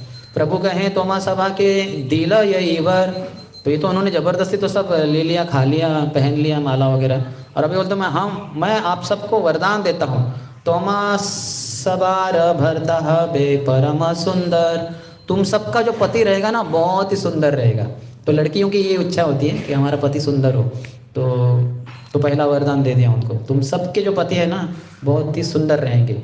और भी कुछ बोल रहे, पंडित विदग्ध युवा धन धान्यवान, सात सात पुत्र हवे चिरायु मतिमान। अरे वो क्या वरदान दे रहे, जबरदस्त है ना। भगवान कह रहे तो होना ही है, वो कोई संसार की ताकत बीच में आ ही नहीं सकती। तो वो पंडित भी रहेगा, कभी कभी लोग सुंदर रहते हैं लेकिन दिमाग काम नहीं करता उनका, तो ये भी चाहती है लड़कियां, एक पहला तो एक चीज़, फिर दूसरी चीज़, फिर तीसरी चीज़, जितना अधिक हो अच्छा ही हो। लिस्ट बहुत लंबी रहती है तो लोगों की, लड़कियों की भी। तो पंडित भी हो, विद्वान होना चाहिए, विदग्ध क्लेवर भी होना चाहिए। एक तो है कि ज्ञान अंदर है, लेकिन जीवन में व्यवहारिक क्षेत्र में कैसे कार्य करना है उसको विदग्ध कहते हैं, उसको क्लेवर कहते हैं, वो भी चतुराई होनी चाहिए। और युवा एकदम जवान होगा वो, और बहुत धन और बहुत धान्य होगा। धनेन धनवान, धान्येन धनवान, दो प्रकार के जो धनी होता है, यानी उसके पास धन होना चाहिए बहुत, और धान्य भी होना चाहिए। तो धन भी होगा, धान्य भी होगा। सात सात पुत्र हवे, और तुम सब लड़कियों को बोल रहे हैं, हर किसी के सात सात पुत्र होंगे। चिरायु जो बहुत लंबे समय के लिए जिएंगे, और मतिमान बहुत बुद्धिमान भी रहेंगे। और क्या चाहिए, है कि नहीं, और क्या बचा, लिस्ट तो कवर कर दिया भगवान ने। वर शोनी कन्या गणेर अंतरे संतोष, बाहिरे भर्सन करी मिथ्या रोष। अंदर से वर जो सुन के अंदर से ये कन्यागण सब खुश होगी, वाह लगता है इतना सब कुछ बोल रहा है, ये सब सत्य होगा। अभी थोड़ा ये भी एक समस्या है कि ये बालक बोल रहा है, सत्य होगा कि नहीं होगा, लेकिन जो भी है एटलीस्ट अच्छा तो बोल रहा है। हमारे मन की बात सब बोल दी उसने मुंह से, और क्या जाने कौन, हो सकता है कोई देवता उसके अंदर प्रवेश कर दिया और ये सब बोल दिया हो। देवता इस बालक के रूप में, निमाई के रूप में बोल के हमें आशीर्वाद ही दे रहे, तो हमारी मनोकामना पूर्ति हो जाएगी। तो बहुत खुश हो गई वो। लेकिन बाहर से थोड़ा सा लड़कियों का स्वभाव होता है, वो उनको भर्त्सना करने लगे, रे क्या निमाई तुम क्या बात कर रहे हो, ये क्या है, जैसे कि उनकी कोई इच्छा है ही नहीं। ये सब इच्छाएं हैं लेकिन दिखाने की इच्छा नहीं है, तो दिखाती नहीं। तो ये सब मन में इच्छाएं रहती है, तो भगवान को जो प्रसन्न करे उनको सब इच्छाएं पूर्ति हो जाती है। कुछ एक साल पहले मैं नेपाल गया था, तो वहाँ एक मंदिर है, मनोकामा मंदिर, एक दुर्गा देवी का मंदिर है। तो उधर लोग जाते हैं अपने मन की कामना पूर्ति करने, और कहते हैं जो भी मन की कामना उनको बोता है तो वो सब पूर्ति हो जाती है, इसलिए वो मंदिर का नाम ही है मनोकाम मंदिर। तो लेकिन भगवान को जो शरण आए उसकी सभी इच्छा पूर्ति हो जाएगी। अकामो सर्व कामो वा मोक्ष काम उदारधि, तीव्रेण भक्ति योगेन यजेत पुरुषम परम। किसी की कुछ भी इच्छा नहीं, सभी इच्छा है या मोक्ष की इच्छा है। अगर कृष्ण की तीव्र भक्ति करेंगे तो सभी इच्छाएं की या जो भी है प्राप्त हो जाएगा। को न कन्या पलाइला नैवेद्य लैया, तारेडा की कहे प्रभु सक्रोध हैया। लेकिन कुछ जो कन्याएं थी वो तो मानी नहीं, उन्होंने अपना जो नैवेद्य वगैरह था वो देवी देवता के लिए बनाए, ये बालक के लिए नहीं। वो सब नैवेद्य उठा के वो भागने लग गए। तो चैतन्य महाप्रभु ये छोटे निमाई उनको पुकारते हुए क्रोधित वचन बोले, यदि नैवेद्य ना दे हैया कृपणी, अगर तुम कंजूस बनकर मुझे ये नैवेद्य नहीं दोगी, बूढ़ा भरता हव्यार चारी चारी सतनी, तुम्हारा पति बहुत बुढ़ा होगा, वो 60-70 साल का बूढ़ा होगा वो, सब बाल उसके सफ़ेद और बाल गिर गए, दांत गिर गए, कान से सुनाई नहीं दे रहा है, वो झुक के चल रहा है, उसका पूरा शरीर कांप रहा है, ऐसा बूढ़ा पति मिलेगा तुम सबको। और उस पति की 4 पहले वाली पत्नियां रहेगी, तुम 5वीं पत्नी बनोगी, यानी 4 सौते रहेगी तुम्हारी। तो ये तो कोई भी स्त्री नहीं चाहेगी, कोई भी नहीं चाहेगा। तो लड़कियां तो चाहेंगी नहीं कि कोई सौतन होकर, एक भी सौतन नहीं है, ठीक। यहाँ तो 4 रहेगी, और वो बूढ़ा पति वो किस काम का, वो नहीं चाहिए। यहाँ शोनिता सबार मन हाइले भय, वो तो अभी डर गई सब, माय गॉड कहीं इसके वचन सत्य निकले तो नहीं, वो तो बड़ा घाटे का ये रहेगा। कौन की चो जाने की बात देवाविष्ट है, कौन जानता है, हो सकता है कोई देवता इसके अंदर प्रवेश कर दिया हो। आनिया नैवेद्य तारा सम्मुखे धरिला, तुरंत उन्होंने सब नैवेद्य लाया, उनके सामने रख दिया, निमाई के सामने। खाइया नैवेद्य तब इष्टवरा दिला, तो निमाई ने सब खा लिया वही नैवेद्य, और उनको आशीर्वाद है, हाँ चिंता मत करो, जवान मिलेगा पति, वो पंडित रहेगा, 7 पुत्र होंगे तुम्हारे इत्यादि, तो खुश होगी। यही मत चापल्य सब लोकेर देखाए, दुख कारो मने नहे सबे सुख पाए। तो इस तरह से बहुत ही भगवान स्त्रियों, ये लड़कियों के साथ थोड़ा एक तरीके से चपलता से कार्य करते थे। और ये लोगों को पता था, सामान्य जनता को पता था कि ये गंगा किनारे ये निमाई बालक ये लड़कियों के बीच में ऐसे नटखट शैतानी शरारतें करता है, लेकिन फिर भी किसी को इससे कुछ गलतफहमी नहीं हुई, लेकिन सबको आनंद ही प्राप्त हुआ। जैसे कृष्णा और गोपियों का मिलना ये भी ब्रज में लोगों को पता था, लेकिन किसी को उसके ऊपर कुछ आपत्ति नहीं थी, उसको उसके ऊपर कुछ कहना नहीं था, लोग संतुष्ट थे। क्योंकि भगवान की जो लीलाएं होती हैं वो दिव्य ही होती है, सबको प्रसन्न करने वाली होती है। एक दीन वल्लभाचार्य कन्या लक्ष्मी नाम, देवता पूजिते आयल करी गंगा स्नान। एक वल्लभाचार्य नाम के एक महान व्यक्ति थे नवद्वीप में, उनकी पुत्री का नाम था लक्ष्मी। तो वो देवता की पूजा करने के लिए, जैसे अन्य बालिका आती थी, इनकी भी इच्छा रही कि हमारे एक अच्छे पति हो, तो वो भी देवता की पूजा करने के लिए, गंगा स्नान करने के लिए वहाँ आई। तारे देखी प्रभुर हैल साभिलाष मन, लक्ष्मी चित्ते प्रीत पाइल प्रभुर दर्शन। तो उसको देख के ही, लक्ष्मी को देख के ही कृष्ण चैतन्य महाप्रभु या निमाई के मन में कुछ अभिलाषा उत्पन्न हो गई, और लक्ष्मी के भी चित्त में भगवान के प्रति उनके दर्शन से प्रीति उत्पन्न हो गई। तो इसको पूर्व राग कहते हैं।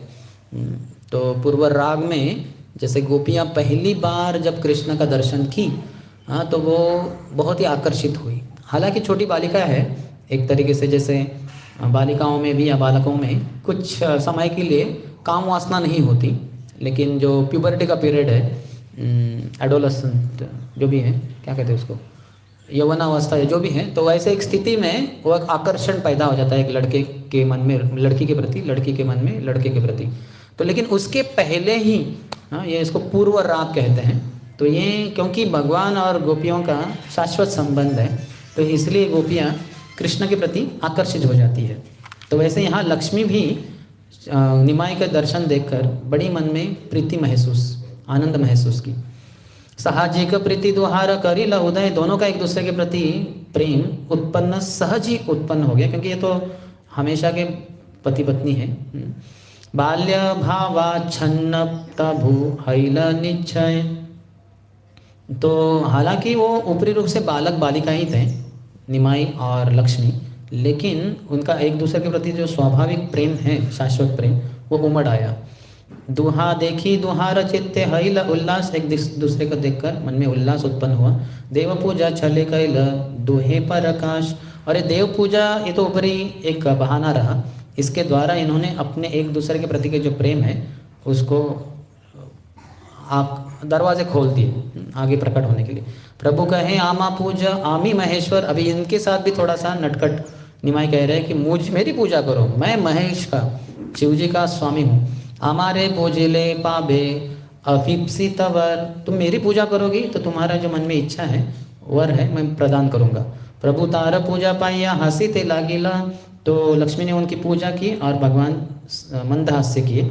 श्लोक पढ़ी तार भाव अंगीकार कैला, और एक श्लोक उन्होंने मुँह से उद्धृत किया और उनके भाव जो था हृदय में उसको स्वीकार किया। ये कौन सा श्लोक है? ये श्रीमद् भागवतम का श्लोक है शायद। गोपियों को कृष्ण कहे कि हे मेरे प्रिय गोपियाँ, मैं तुम्हारे इच्छा हृदय के अंदर जो है कि मुझे तुम पति के रूप में प्राप्त कर पाओ उसको स्वीकार करता हूँ, और इसीलिए तुम मेरी पूजा कर रही हो। तो तुम्हारी सभी इच्छाओं की पूर्ति हो जाएगी क्योंकि तुम उसके लिए पात्र हो। यही मत लीला करी दुहे गेला घरे, गंभीर चैतन्य लीला के भूजिते पारे। तो इस तरह से चैतन्य महाप्रभु और लक्ष्मी इनका पहली बार जो मिलन हुआ, इसमें ये लीला हुई और वो एक दूसरे के घर अपने अपने घर चले गए।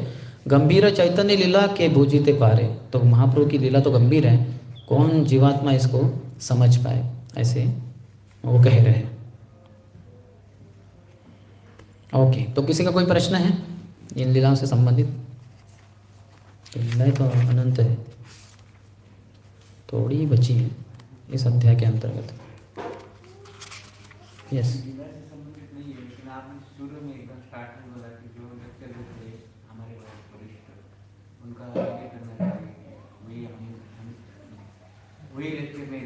उसी सभा में अपना पांडित्य उनसे अधिक है ये दर्शन गर्व के कारण वो नहीं करना चाहिए। लेकिन अगर आपको कहीं और जगह पे जाके देना है तो इनके प्रवचन सुन के ही एज इट इज़ रिपीट करना चाहिए। यस, बेसिकली ये मर्यादा व्यतिक्रमण यानी मर्यादा को लांघना नहीं चाहिए किसी भी व्यक्ति को, तो उस पॉइंट का है। तो गर्व होकर हम अपना पांडित्य दिखाने का प्रयत्न करेंगे, लेकिन फिर हमारा ही गलत है, वो व्यवहार ही गलत है। हाँ वो चलेगा, हाँ वो चलेगा, हम भी वही करते आए सब वही करते हैं। मेरा जो पहला प्रवचन रहा श्रीमद् भागवतम कक्षा राधा वृंदावन राधा कुंजबेरी मंदिर में, तो मैं तो सोचा मैं क्या बोलूँगा, हमें क्या आता है, कुछ नहीं। तो मैंने हमारा एक BRR करके लाइब्रेरी था, भक्तिवेदांत रीडिंग रूम, उसमें सब प्रभुपाद के ग्रंथ था और बहुत सारे कैसेट्स, उन दिनों में कैसेट्स थे। तो मैंने अपने गुरु महाराज परम पूज्य राधा स्वामी महाराज के कैसेट उधर सैकड़ों थे, वो देखा सबके, जो मैंने प्रवचन तात्पर्य तो पढ़ा था, तो मैंने सब देखा कौन सा मैच हो रहा है। तो एक टाइटल देखा और हाँ ये शायद प्रवचन से संबंधित है, तो मैंने वो लिया, उसको पूरा रिवाइंड करके पूरा सुना, उसका पूरा ट्रांसक्राइब किया एज इट इज़, यानी पूरा सेंटेंस का सेंटेंस नहीं लेकिन ऑलमोस्ट आ गया 70-80% सब लिख दिया और एज इट इज़ रिपीट कर दिया as it is, you know, सब जो एग्जाम्पल थे, एनालॉजी सब वगैरह। लेकिन क्या हुआ, वो महाराज का लेक्चर है ना, तो आत्म साक्षात्कारी व्यक्ति है, महान भक्त है, तो वो बहुत हाई लेवल का था जो मुझे समझा ही नहीं। मैं तो एकदम मासूम की तरह, गुरु महाराज ने बोला उसको ही रिपीट करना है, तो लेक्चर दिया, इतना हाई लेवल का था वो, यानी श्रद्धा कैसी होनी चाहिए भगवान। अभी भगवान हमारे गुरु महाराज की श्रद्धा तो इतनी है, तो जवान थे 19 साल के, तो लंदन से भारत वो चल के आए थे हिचहाइकिंग करके। तो वो व्यक्ति की क्या श्रद्धा रहेगी भगवान को पाने के लिए, जिन्होंने इतना कीमत अदा किया है, उनकी श्रद्धा तो बहुत हाई लेवल की। तो मेरी तो उतना नहीं, लेकिन मैंने जो एज इट इज़ जो था वो बोल दिया पूरा। तो फिर जैसे मैंने एंड में एंड किया और बोला किसी का कोई प्रश्न है क्या, तो एक सीनियर डिवोटी मेरे ऊपर वाले, तो वो उन्होंने हाथ ऊपर किया, मैं तो अंदर से डर गया, बोले माय गॉड अभी पता नहीं ये, और वो प्रसिद्ध भी थे थोड़ा, यानी जो बोलते हैं ना खींचने के लिए, अभी टांग शब्द नहीं इस्तेमाल करूँगा लेकिन खींचने के लिए वो प्रसिद्ध थे। तो मैं वो हाथ ऊपर करके मैं डर गया, लेकिन जैसे एटिकेट है, बोला हाँ पूछिए। तो उन्होंने पूछा प्रश्न कि आप ये क्या कह रहे हैं, वो उनका टोन ही, आवाज़ ही माय गॉड गया मेरा भी। हाँ आप कह रहे हैं ये इतनी श्रद्धा, आज के जीवन में ये श्रद्धा संभव नहीं है, मैं अंदर से डर गया। तो आप क्या बोले, उत्तर दीजिए, तो है ना। तो फिर मैं हिचकिचाया कैसे, तो थोड़ा 2-3-4 लाइन बोल दी मैंने, लेकिन वहाँ गौर सुंदर प्रभु बैठे थे, मैंने बोला कि गौर सुंदर प्रभु कुछ बता सकते हैं, क्योंकि मैं झेल नहीं पा रहा था उनके प्रश्न को, उत्तर तो दे दिया कैसे। तो गौर सुंदर प्रभु ने लिया माइक हाथ में, बोले नहीं वो जो कह रहे हैं वो सत्य ही है, हमारी उतनी श्रद्धा होगी नहीं शायद, लेकिन ये जो कह रहे हैं वचन तो सही है। तो उन्होंने मेरी तरफ से बोल के, तो और वो दोनों एक लेवल के ही थे, तो वो शांत हो गए। और बाद में दोपहर को राधेश्याम प्रभु थे ही नहीं वो प्रवचन में, दोपहर को वो आए, वो लंच ले रहे थे, तो राधेश्याम प्रभु बैठे थे, उनके लेफ्ट साइड में मैं बैठा था प्रसाद देने के लिए, और उनके राइट साइड में वो भक्त बैठे थे।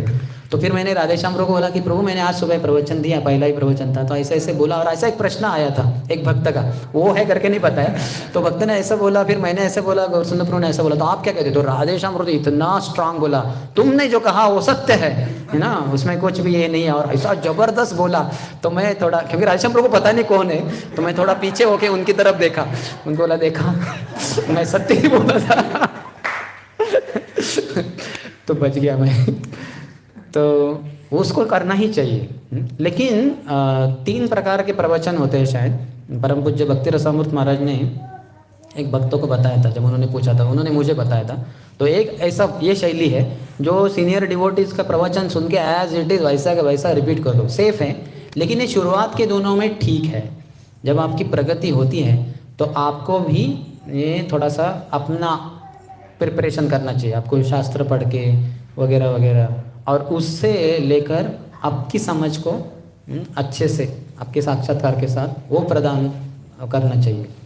तो ये करना भी चाहिए, ठीक है। यस, और कोई? हाँ, वो मुझे तीसरा याद नहीं आ रहा है, 2 ही बताए मैंने, उन्होंने 3 बताए थे जहाँ तक मुझे याद है, महाराज ने उनको 3 बताए थे, तो तीसरा कौन सा है मुझे याद नहीं आ रहा है। और वो कौन भक्त है जिन्होंने मुझे बताया वो भी मुझे याद नहीं आ रहा है, नहीं तो मैं उनको पूछता था कि क्या हो, तीसरा भी कुछ तो है। नो प्रॉब्लम, ये भी अभी के लिए ठीक है हमारे लिए। और कोई प्रश्न? यस।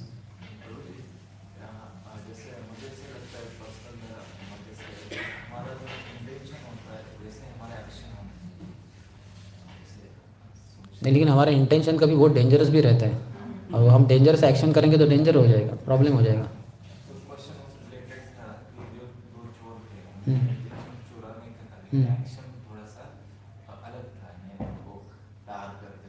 अभी ये देखिए, ये चोरी करने का एक तरीका है कि नहीं। छोटे बालकों के साथ आपको क्या उसको चाकू दिखाने की ज़रूरत नहीं होती। बालकों को भ्रमित करना बहुत आसान होता है, उनको प्यार दिखाओ और थोड़ा सा खिलाओ। आप सबको बचपन में कितने जनों को माँ ने बताता है, जब जा रहे हो स्कूल में, देखो कोई अंकल आएगा लॉलीपॉप वगैरह देगा, लेना नहीं, कितने जनों को बताया था? हाथ ऊपर कीजिए, है कि नहीं? सबको हमने माँ ने हमें सावध किया था। क्यों? क्योंकि हम बच्चे होते हैं ना, छोटे, पता नहीं चलता क्या होता है। कोई आगे अंकल बोलता है दे तो बेटा ये लॉलीपॉप तुम्हारे, हम बोले हाँ थैंक यू अंकल, और फिर कुछ भी करेगा, वो चोरी करके लेके जाएगा, हमें अपहरण करेगा हमारे कुछ। तो ये चोरी का तरीका होता है।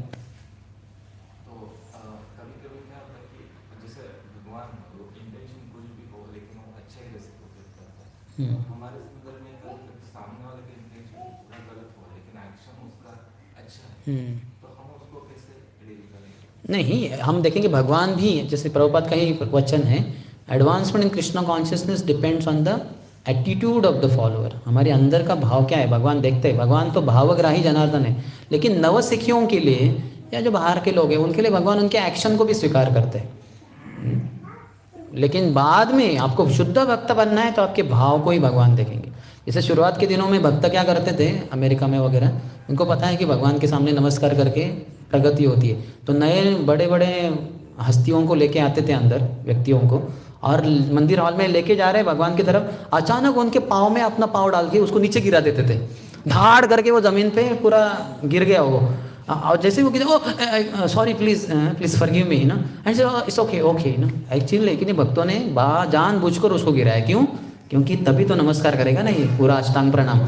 ऐसे उसको बोलेंगे, वो कोट सूट में आया है, उसको बोलेंगे ऐसा नमस्कार करो, वो थोड़ा ही ना मानेगा, तो इसलिए उसके पाँव में पाँव डाल के उसको गिरा देते थे नीचे तो भगवान क्या देखेंगे कि ये व्यक्ति ने मुझे दंडवत किया। यहाँ तक कि पी के भी आता है ना कोई शराबी, भगवान के सामने लुढ़क गया वो, तो भगवान स्वीकार करते हैं इसने मुझे नमस्कार किया। लेकिन ये शुरुआत के दिनों में, बाद में हम लोग पी के नहीं आ सकते, वो तो वर्जित ही है, नशा तो करना ही नहीं है। लेकिन जो गर्व का भी जो नशा चढ़ता है उसके साथ भी दंडवत करेंगे तो भगवान को स्वीकारनीय नहीं है, नम्रता से करना चाहिए। समझ रहे ना? तो भगवान बोलते कि अभी तुम्हारा ये ऊपरी दंडवत नहीं, अंदर के भाव को मैं देख रहा हूँ, तो भाव भी अच्छा होना चाहिए। भावग्राही जनार्दन है, भगवान भाव को भी स्वीकार करते हैं। तो हमें हमारे साथ अगर कोई ऊपरी रूप से अच्छा बात कर रहा है लेकिन अंदर से कोई दुष्ट भाव है, हमारी नम्रता के कारण हमें कुछ वो गाली गलौज करे स्वीकार कर सकते हैं। लेकिन संस्था के प्रभुपाद के कुछ चीज़ें चोरी करने आ रहा है या आया है कर रहा है, तो ये सब मान्य नहीं कर सकते हम। या अन्य भक्तों की निंदा कर रहा है, ये हम स्वीकार नहीं कर सकते। हमारी निंदा करें उसमें कुछ समस्या नहीं, हमारे मिथ्या अहंकार की वो परीक्षा रहेगी। ऊपर से तो अच्छा अच्छा बोल रहे हैं और बीच में अचानक कुछ उल्टा सीधा बोल देता है वो। आप तो बहुत ही अच्छे भक्त हैं, मैंने देखा उस दिन आप छुप छुप के 15 गुलाब जामुन खा रहे थे अकेले। पहले वो आपको नीचे खींच रहे हैं, यानी आपका अपमान कर रहे हैं, लेकिन उसको स्वीकार कर सकते हैं। बोला हाँ 15 नहीं थे वो 17 थे। अब अंधेरे में आपको शायद दिखा नहीं होगा। 17 मैंने तो काउंट किए थे, वो सोचेगा उसको दिन में तारे दिखाई देंगे। तो नम्रता से स्वीकार कर सकते, लेकिन हमारे संस्था के ऊपर, प्रभुपाद के ऊपर, भक्तों का, भगवान का अपराध या अपमान हम सहन नहीं कर सकते। फिर उसको हमें प्रत्युत्तर देना होगा। कौन सी स्थिति है, कौन व्यक्ति है, ये सब देखकर देश काल स्थिति के अनुसार कैसे वर्ताव होना चाहिए ये हम सबको पता होना चाहिए। उसको मैच्योरिटी कहते हैं, परिपक्वता। करेज एंड कंसिडरेशन का जो ये है समन्वय है, उसको मैच्योरिटी कहते हैं। करेज यानी बोलने के लिए एकदम बिंदास, लेकिन कंसिडरेशन यानी ये सोच कर कि कौन है सामने वाला तो सीनियर है, तो फिर बोलना उचित नहीं है। जैसे चैतन्य महाप्रभु रामचंद्रपुरी के साथ, तो उनके गुरुवर्य थे, उनके गुरु ईश्वरपुरी और ईश्वरपुरी के गुरु भाई रामचंद्रपुरी। रामचंद्रपुरी ही उनको न तो मजाक उड़ा रहे, उनका अपराध कर रहे।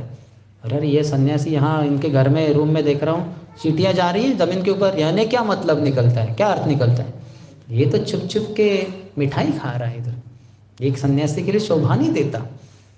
तो महाप्रभु बस ऐसे दंग रह गए, कुछ बोल नहीं सकते क्योंकि गुरुवर्य हैं। और वो क्या कितना खाते हो तुम, सन्यासी को इतना नहीं खाना चाहिए, बस थोड़ा सा। तो महाप्रभु ने अपना जो प्रसाद इंटेक था उसको आधा कर दिया। और सब भक्त बोले क्यों महाप्रभु, वो आप तो ज़्यादा अत्याचार तो कर ही नहीं रहे। बोले नहीं, वो तो मेरे हितैषी हैं ना, मेरे हित की तो सोचते हैं, सन्यासी को सही में कम ही खाना चाहिए, उचित होता है। तो भक्त भी सोचते थे ये क्या है, वो तो अपराध कर रहा है महाप्रभु का। तो अपनी है तो सहन कर सकते, स्वीकार कर सकते, लेकिन संस्था की, भगवान की, प्रभुपाद की, भक्तों की कोई अपमान कर रहा है वो हम सहन नहीं कर सकते। और कोई प्रश्न? भाव के बारे में बात करें तो हमारी जो भक्ति में प्रगति होने के लिए जो भाव है एक जेन्युइन होना चाहिए। जेन्युइन, हाँ। सिंपलिसिटी ऑफ हार्ट, जो कंडीशन सोल रहता है, या जो tendency of duplicity, show off, तो उसको कैसा उपयोग करना चाहिए। वो महान शुद्ध भक्तों से श्रवण करेंगे क्योंकि उनके हृदय में कुछ कुटी नाटी नहीं होती, वो एकदम निर्मल रहते हैं। अंदर है बाहर है सेम है।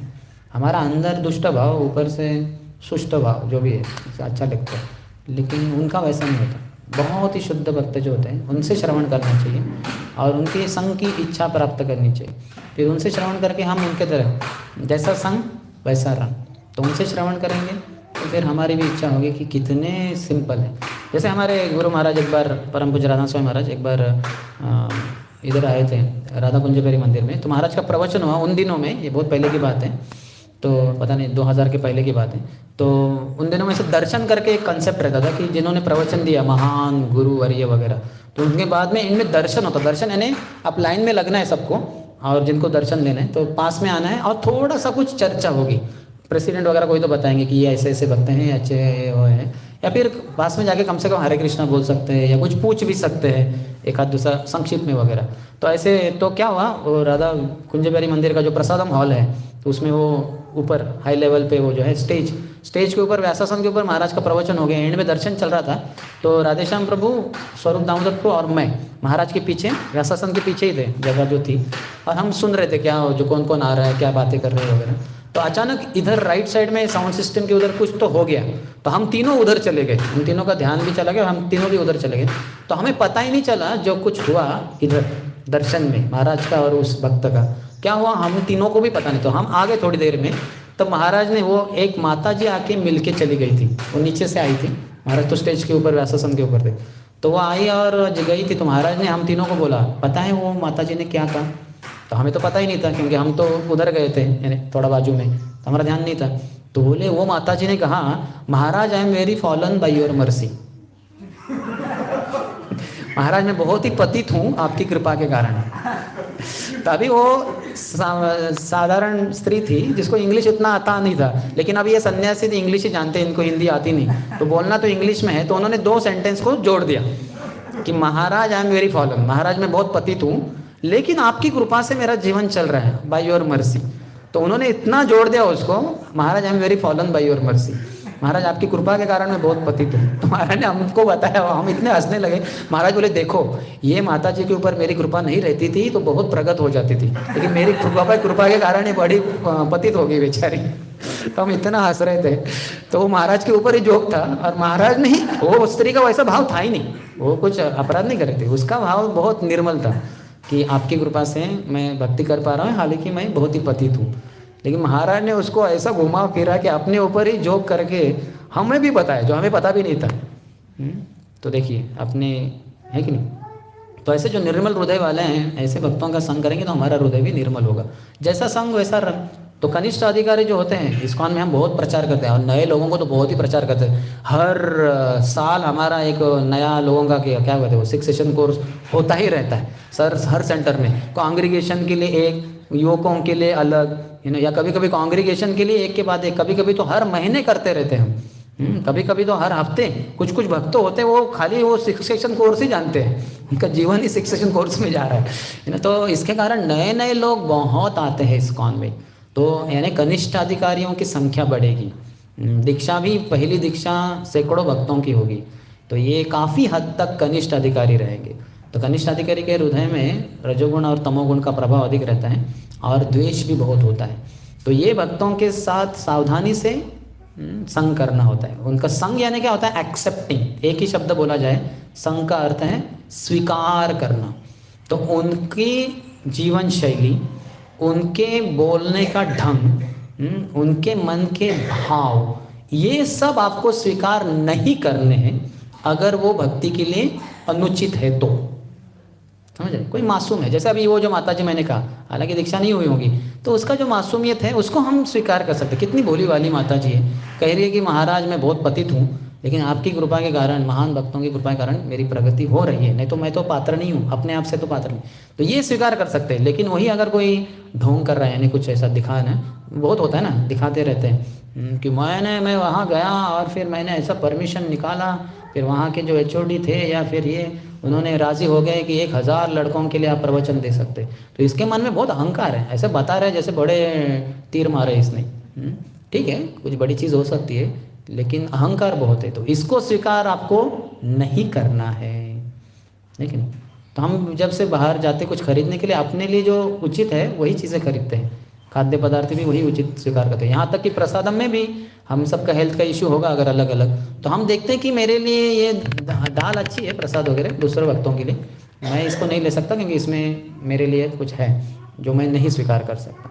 तो बहुत डिस्क्रिमिनेशन ऑन होना चाहिए, ये किसका संग लेना है, किस चीज़ को स्वीकार करना है और किसका संग नहीं लेना है, क्या चीज़ अस्वीकारनीय है।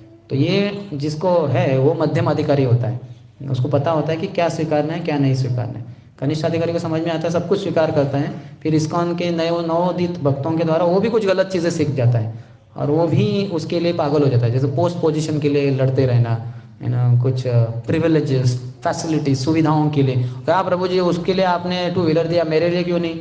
या फिर या ब्रह्मचारियों के बीच में होता है, उसके लिए ये ऐसा अच्छा वाला चप्पल, मुझे इतना सिंपल वाला चप्पल, ये क्या है, मुझे भी चाहिए।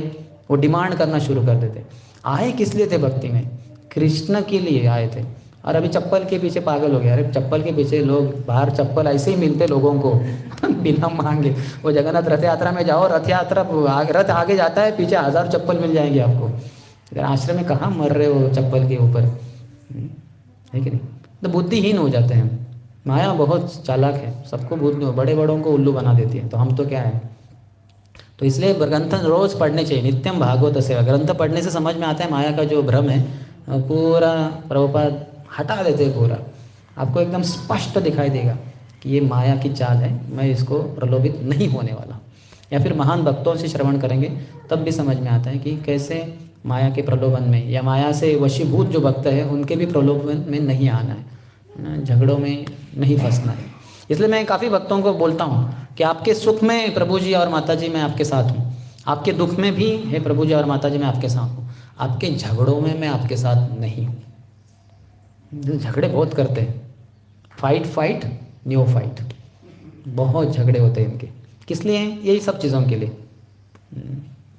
जो बेसिक भौतिक चीज़ें हैं, पूजा, लाभ, प्रतिष्ठा, धन, जन, सुंदरी, इसके पीछे लोग पागल हो जाते हैं, एक आध्यात्मिक संस्था में भी। और द्वेष बहुत होता है ना। अगर आप पढ़ सकते हैं 90वें स्कंद के 11वें अध्याय का 23वां श्लोक, बहुत पावरफुल है। पुरुषो रामचरितम करके एक श्लोक आता है। राम जी की लीलाओं का वर्णन करने के बाद करीबन बीच में, अंत में करीबन एक श्लोक आता है। पुरुषो रामचरितं श्रवणैरुपधारयन् आंद्रुशंश्च परो राजन् कर्म बंधैर्विमुच्यते।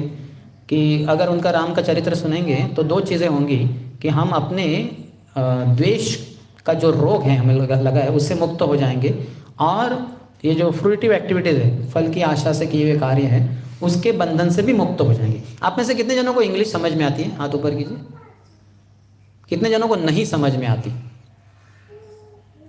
3 माताएं, ठीक है। मैं बताता हूँ, आप जो बाद में माता जी से पूछ सकते क्या मतलब है। देखिए कितना पावरफुल तात्पर्य है, ये मेरा बहुत फेवरेट तात्पर्य है, तो सब जन जानते हैं इनको, बाकी जो माताएं बाद में बताएं। सुनिए ध्यानपूर्वक। Here in this material world everyone is envious of someone else. Even in religious life, it is sometimes found that if one devotee has advanced in spiritual activities, other devotees are envious of him. Such envious devotees are not completely freed from the bondage of birth and death. As long as one is not completely free from the cause of birth and death, one cannot enter the Sanatan Dham or the eternal pastimes of the Lord. One becomes envious because of being influenced by the designations of the body. But the liberated devotee has nothing to do with the body, and therefore he is completely on the transcendental platform. A devotee is never envious of anyone, even his enemy. Not envious of even his enemy. That is a devotee. Because the devotee knows that the Lord is his supreme protector. He thinks, what harm can the so-called enemy do?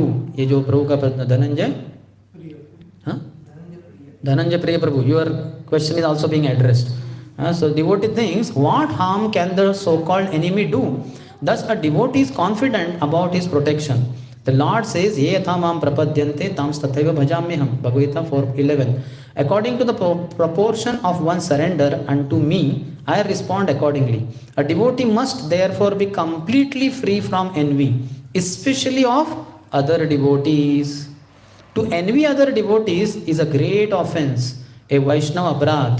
A devotee who constantly engages in hearing and chanting, Shravan Kirtan, is certainly freed from the disease of envy, and thus he becomes eligible to go back home, back to Godhead. कितना powerful है, कितने जनों को अच्छा लगा? Very powerful, Hari बोल। चलो प्रभुपाद की क्या परपोर्ट है। तो देखिए हमारे संस्था के बारे में बताएं। रिलीजियस लाइफ में एक भक्त दूसरे भक्त का द्वेष करता है, और वो क्यों होता है? श्रवण कीर्तन के माध्यम से वो मुक्त हो सकता है। कब करना है श्रवण कीर्तन? हमेशा। A devotee must therefore be completely free from envy, especially of other devotees. To envy other devotees is a great offense, Vaishnava aparadh. A devotee who constantly engages in hearing and chanting, श्रवण कीर्तन, is certainly freed from the disease. Certainly, पूरा guarantee है आप N V से, द्वेष से मुक्त हो जाएंगे और फिर भगवत धाम जाने के लिए पात्र हो जाएंगे। तो कंटिन्यूस श्रवण कीर्तन करना चाहिए, और करना भी तो है तो शुद्ध भक्तों से करना चाहिए। नहीं करते हम, कितने सारे, ये बोल सकते हैं 90 या 95% से अधिक भक्त रोज प्रभुपाद के ग्रंथ पढ़ते ही नहीं। सेफली बोला जा सकता है। प्रभुपाद ने कहा है, all must read all my books, सभी को मेरी सभी किताबों को पढ़ना है। आप में से कितने जनों ने प्रभुपाद के सभी ग्रंथ पढ़े हैं? जय कमलिनी माता जी की, उनकी जय जयकार करेंगे, उनके चरण की धूली लेंगे, तभी तो हम सब भी पात्र बनेंगे कि आगे जाके कभी ना कभी इस जीवन में क्या हो सकता है, अगले जन्म में हम भी प्रभुपाद के ग्रंथ पढ़े एक बार तो सही, कम से कम, है कि नहीं? तो क्या लाभ हुआ, उसका लाभ उठाना चाहिए। प्रभुपाद ने हमारे लिए रात की नींद त्याग कर ग्रंथ लिखे, वो वक्ता कहते हैं कि कम से कम हमें दिन की नींद त्याग कर तो पढ़नी चाहिए। रात की तो रात को सोइए, नो प्रॉब्लम, दिन में तो मत सोइए और पढ़िए थोड़ा ग्रंथ। इतना मेहनत किया है प्रभुपाद ने। मैं तो सोच भी नहीं सकता 1 बजे उठना और 5 बजे तक अकेले ही कुछ भक्तिमय कार्य करते रहना। अकेले तो होता ही नहीं कुछ, तो उठ भी गए, वॉशरूम जाके आएंगे, सो जाएंगे। हम कहाँ कुछ भक्ति करने वाले है कि नहीं। तो ये करना चाहिए। Is that okay? और कोई प्रश्न माताओं की तरफ से?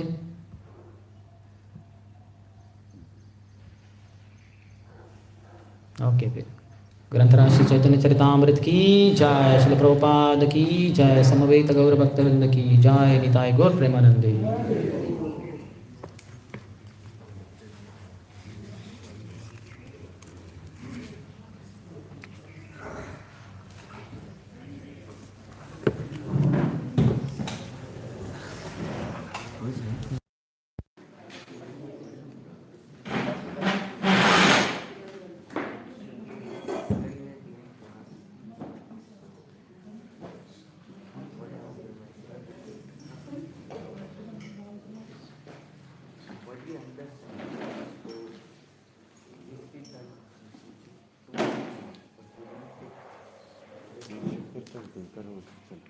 शास्त्र पढ़ो ना, देखो आप शास्त्र नहीं पढ़ रहे तो रेफरेंस आएगा ही नहीं। पढ़ना होगा।